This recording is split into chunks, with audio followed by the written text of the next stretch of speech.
पखवा के खोलो के वाला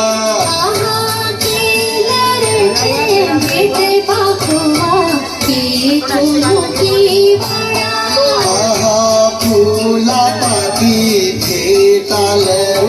चारा दरवारा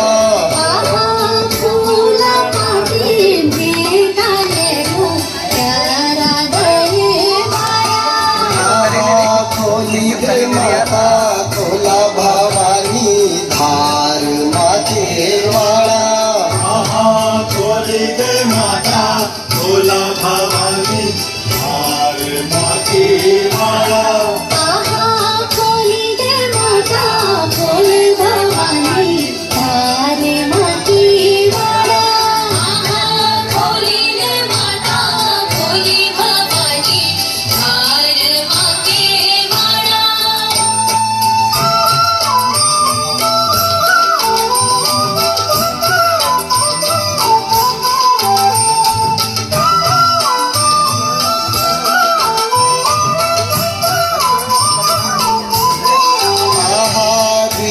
जड़ा बातारा लरो चारा दरवारा